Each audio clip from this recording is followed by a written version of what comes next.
जय भीम साथियों।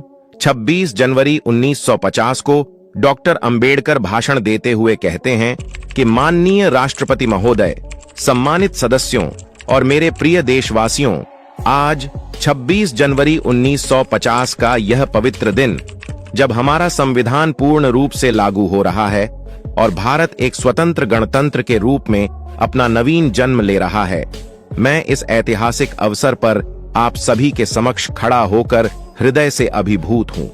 यह वह दिन है जिसकी प्रतीक्षा हम सदियों से कर रहे थे। ब्रिटिश साम्राज्यवाद की जंजीरें टूट चुकी हैं और अब हम अपने भाग्य के स्वयं निर्माता बन रहे हैं। संविधान सभा में हमने लंबे विचार विमर्श के बाद एक ऐसा दस्तावेज तैयार किया है जो हमारे राष्ट्र की आत्मा को प्रतिबिंबित करता है। एक ऐसा संविधान जो स्वतंत्रता, समानता और बंधुत्व के सिद्धांतों पर आधारित है। आज हम उत्सव मना रहे हैं, लेकिन यह उत्सव केवल राजनीतिक स्वतंत्रता का नहीं, बल्कि सामाजिक न्याय की दिशा में एक नई शुरुआत का भी है। मेरे प्रिय देशवासियों, इस नए गणतंत्र की सबसे बड़ी चुनौती यही है कि हम राजनीतिक लोकतंत्र को सामाजिक लोकतंत्र से जोड़ें। मैंने संविधान सभा में 25 नवंबर 1949 को अपने अंतिम भाषण में, जिसे कुछ लोग अराजकता का व्याकरण कहते हैं, स्पष्ट चेतावनी दी थी कि यदि हम सामाजिक और आर्थिक असमानता को नहीं मिटाते तो हम विरोधाभासों की जिंदगी में प्रवेश करेंगे। आज जब संविधान लागू हो रहा है, मैं फिर से कहता हूं, राजनीति में हम एक आदमी एक वोट और एक वोट एक मूल्य के सिद्धांत को अपनाएंगे, लेकिन यदि समाज और अर्थव्यवस्था में असमानता बनी रही तो यह लोकतंत्र खोखला साबित होगा। हम स्वतंत्रता संग्राम के उन शहीदों का अपमान करेंगे जिन्होंने अपने प्राणों की आहुति देकर हमें यह दिन दिया। गांधी जी, भगत सिंह, सुभाष चंद्र बोस और लाखों अनाम योद्धाओं की बलिदान हमें याद दिलाता है कि स्वतंत्रता केवल झंडा फहराने से नहीं, बल्कि प्रत्येक नागरिक को सम्मानजनक जीवन देने से पूरी होती है। नए गणतंत्र की चुनौतियां अनेक हैं। सबसे बड़ी है सामाजिक आर्थिक असमानता का अंत। हमारे समाज में जाति व्यवस्था ने सदियों से लोगों को विभाजित किया है। ऊंच नीच की भावना, छुआछूत का अभिशाप और ग्रेडेड इनइक्वालिटी ने कुछ को ऊंचा उठाया और लाखों को अपमान और गरीबी में धकेला। दलितों, आदिवासियों और वंचित वर्गों को सदियों से शिक्षा, संपत्ति और सम्मान से वंचित रखा गया। आर्थिक रूप से भी भूमि का असमान वितरण, जमींदारी प्रथा और औद्योगिक विकास की कमी ने करोड़ों को गरीबी की रेखा के नीचे रखा है। संविधान में हमने अनुच्छेद 14 से 18 तक समानता के अधिकार दिए हैं। अनुच्छेद 17 से छुआछूत को अपराध घोषित किया है और अनुसूचित जातियों, जनजातियों के लिए आरक्षण की व्यवस्था की है।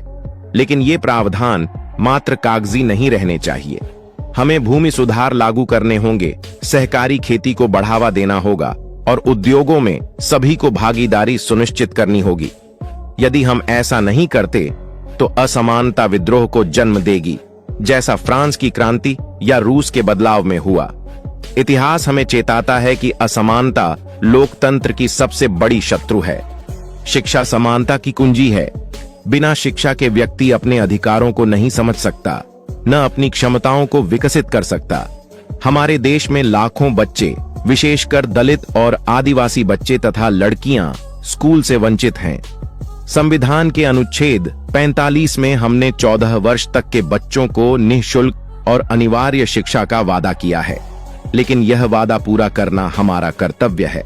हमें गांव-गांव में स्कूल बनवाने होंगे, शिक्षकों को प्रशिक्षित करना होगा और वंचितों के लिए विशेष छात्रवृत्तियां प्रदान करनी होंगी। शिक्षा ही वह हथियार है जो जाति की जंजीरों को तोड़ सकता है। मैं स्वयं इसका उदाहरण हूं। मुझे अपमान सहना पड़ा, लेकिन शिक्षा ने मुझे यहां तक पहुंचाया।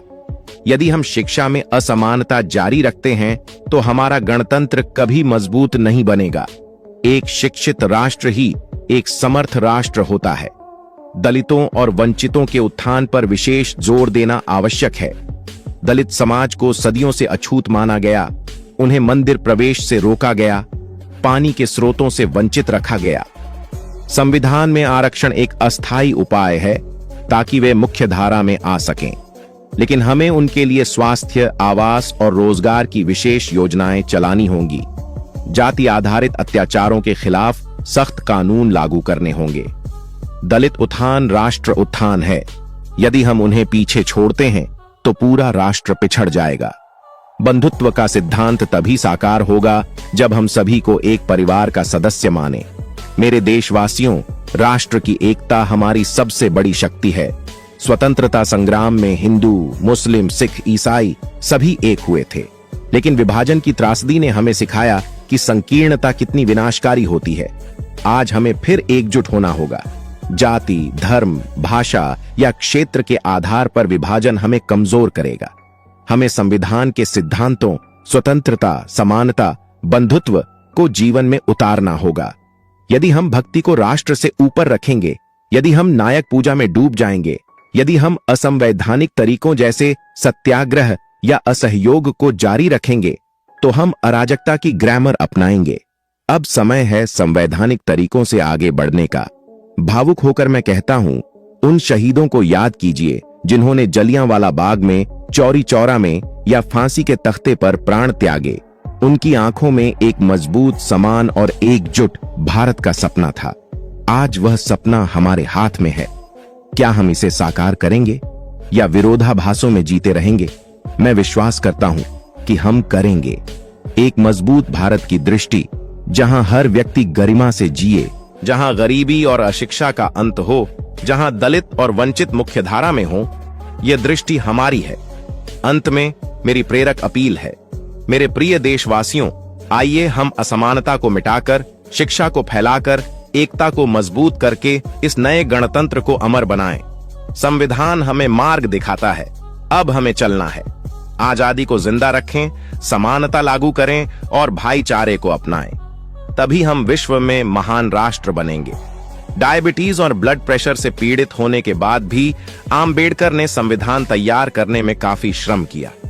संविधान सभा में लगभग 100 दिनों तक खड़े होकर उन्होंने धैर्यपूर्वक हर खंड को समझाया और कारण बताए या सुझाए गए हर संशोधनों को अस्वीकार किया। संविधान सभा की बैठकों में सभी सदस्य मौजूद नहीं रहे। डॉक्टर आम्बेडकर ने कहा, 26 जनवरी 1950 को हम विरोधाभासों भरे जीवन में प्रवेश करने जा रहे हैं। राजनीतिक जीवन में तो हमारे पास समानता होगी, लेकिन सामाजिक और आर्थिक जीवन में असमानता होगी। भारत ने 26 जनवरी 1950 को संविधान लागू होने के साथ खुद को एक संप्रभु, लोकतांत्रिक और गणतांत्रिक राज्य होने का ऐलान कर दिया। अपने भाषण में डॉक्टर आम्बेडकर शायद नए गणतांत्रिक राज्य और पुरानी सभ्यता के बीच के अंतर विरोधों के बारे में इशारा कर रहे थे। उन्होंने कहीं और कहा कि लोकतंत्र भारतीय भूमिका केवल ऊपरी पोशाक है। उनके अनुसार यहाँ की संस्कृति अनिवार्य तौर पर अलोकतांत्रिक है और यहाँ के गांव स्थानीयता का गंदा नाला, अज्ञानता, संकीर्णता और सांप्रदायिकता के घर हैं। संविधान निर्माण के कुछ साल बाद डॉक्टर राजेंद्र प्रसाद ने स्वीकार किया कि आम्बेडकर ने संविधान के कुशल पायलट की भूमिका निभाई।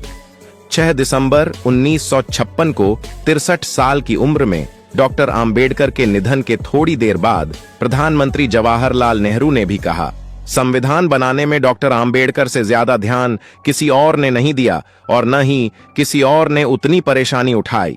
संविधान बनने के 73 साल बाद भारत का विशाल और विविध लोकतंत्र गंभीर चुनौतियों से जूझने के लिए एक साथ खड़ा है।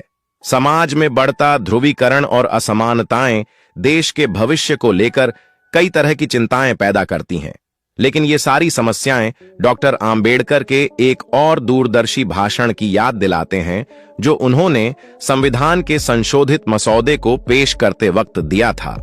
उन्होंने कहा था, भारत में अल्पसंख्यकों ने बहुमत का शासन वफादारी से स्वीकार किया है। अब ये बहुसंख्यकों पर निर्भर करता है कि वे अल्पसंख्यकों के खिलाफ भेदभाव न करने का अपना कर्तव्य निभाएं। आज की वीडियो में बस इतना ही। यदि आपको हमारे द्वारा बनाया गया यह वीडियो पसंद आया हो और आप चाहते हैं कि हम बाबा साहब के इस मिशन को आगे बढ़ाएं, इसके लिए आप हमें आर्थिक मदद कर सकते हैं। दिए गए QR कोड पर स्कैन करके आप हमें आर्थिक मदद कर सकते हैं, जिसकी हमें इस समय बहुत ही आवश्यकता है। बाबा साहब पर बनाया गया हमारा ये वीडियो कैसा लगा, आप हमें कमेंट करके जरूर बताएं। दोस्तों, आज की वीडियो में बस इतना ही। इस चैनल पर मैं सिर्फ बाबा साहब के जीवन से जुड़ी छोटी बड़ी सभी जानकारी लेकर आता रहता हूं। यदि आप बाबा साहब को पसंद करते हो और इनके बारे में और अधिक जानना चाहते हो तो हमारे अंबेडकर साहब जी YouTube चैनल को सब्सक्राइब कर लें। वीडियो को पूरा देखने के लिए धन्यवाद। उम्मीद करता हूं आपके विचार भी बाबा साहब की तरह अच्छे होंगे।